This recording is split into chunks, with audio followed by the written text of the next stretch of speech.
Hi everyone, myself Jyoti Prasad from RMD Engineering College. Today we are going to discuss about types of sensors in particularly IoT sensors and actuators. So there are temperature, humidity, proximity, different types of sensors are there. In detail we are going to check about temperature sensors and humidity sensors in this video.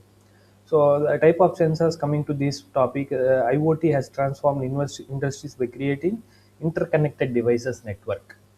So the networks can be interconnected and the information can be shared.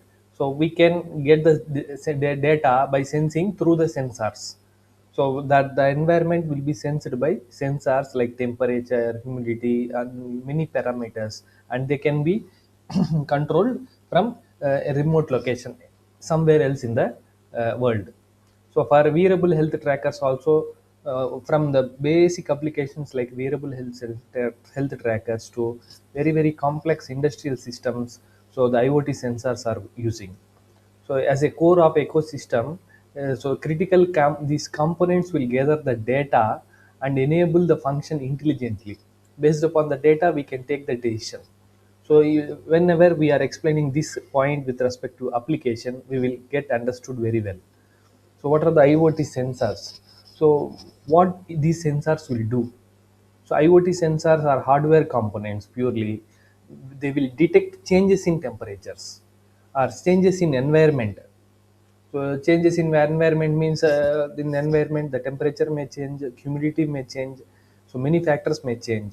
So based upon the application, what we are implementing, so the sensors will be chosen. Not all the sensors for single use. So particular type of application, particular type of requirement, the sensor will change. So the basic work of the sensors is to collect data from the environment and they will give it to IoT system. So they will bridge the gap between physical and digital worlds. They will measure the quantities physically from the environment. They will input to IoT. Based upon that, IoT will take the decisions. So they can measure parameters like temperature, pressure, humidity, various parameters, and shares that information to the other devices in the IoT. So based upon this, what we will do means we can do predictive maintenance.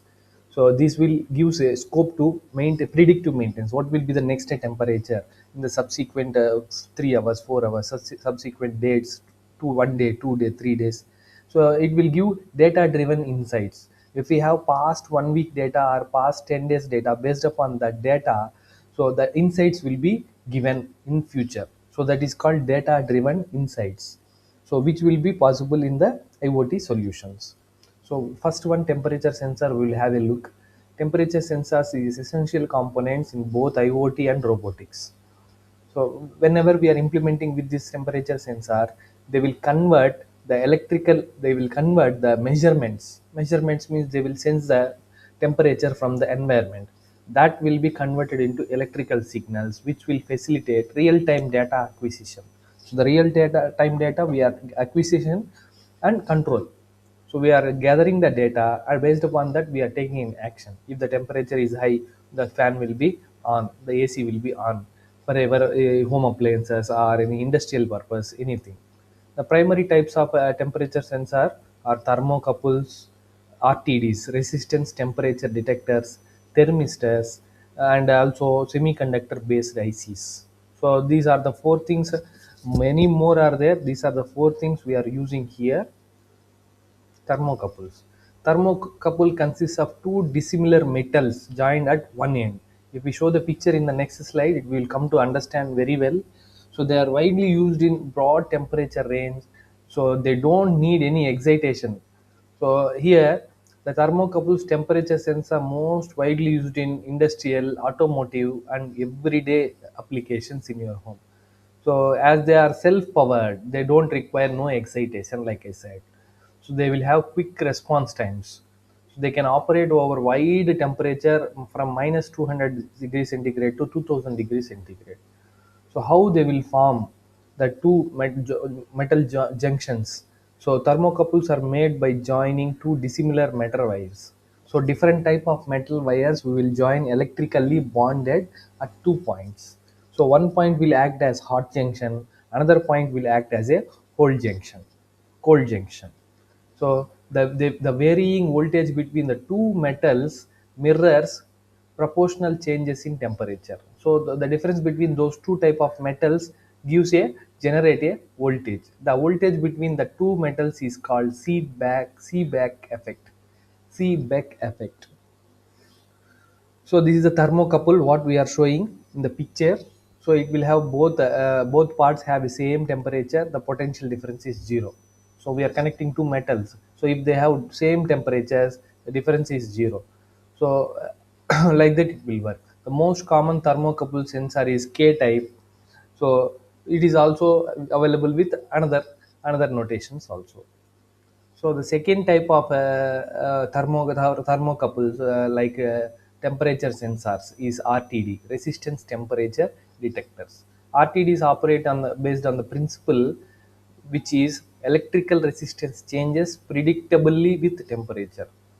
Electrical resistance changes with temperature predictably. So basic metal we are using here in pure platinum in the RTDs.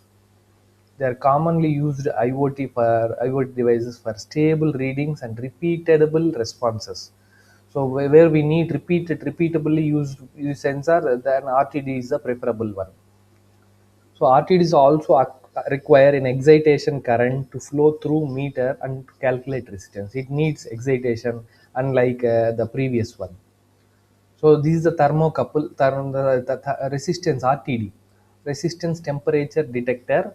What we have shown here, basically where we use these things means for environmental monitoring in greenhouses, and also we can use this one in the food storage, cold storages for monitoring the precise temperature of the stored food in the cold storages or food storage systems. The next one is the next temperature sensors is thermistors. So most of the electronic students they might know about thermistors, which will be discussed in electronics. So with a positive temperature coefficient, negative temperature coefficient. So that device we are going to look here. So thermistors are temperature sensitive resistors. This is one kind of resistance where resistance changes with temperature. So if the resistance changes with the temperature in two ways. So if resistance decreases while temperature increases, that is first type NTC. The resistance goes down when temperature is high or increasing, that is NTC. Whereas positive temperature coefficient is a proportionate one. So if temperature increases, resistance also increases. So where we are using these one wearable health monitors, monitoring, and smart home devices, as well as in robotics for battery management and thermal protection. So both in IoT and robotics, we are using these thermistors. So the NTC will have like this with curved leads. Okay, so the positive temperature coefficient thermistors will have a straight leads like this shown in the picture. So where we are using this NTC thermistors in HVAC systems or PTC thermistors, positive temperature coefficients, or over current protection devices. So application like wearable devices, fitness trackers, smart home systems, or in robotics, drones, automatic guided vehicles, AGVs, automatic guided vehicles. And the last type is a semiconductor based IC. So here semiconductor materials to produce temperature dependent. Earlier we have used different materials.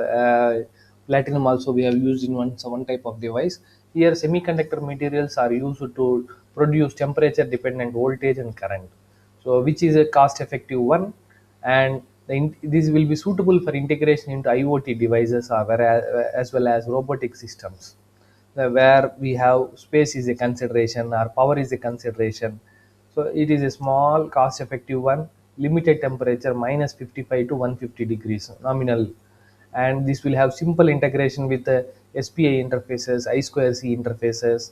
So few examples we have given here in this slide. LM35, which provides voltage output proportional to voltage parameter. So this the second IC is a digital temperature sensor with one wire interface. So where we will use these applications means both in IoT and robotics we have various applications.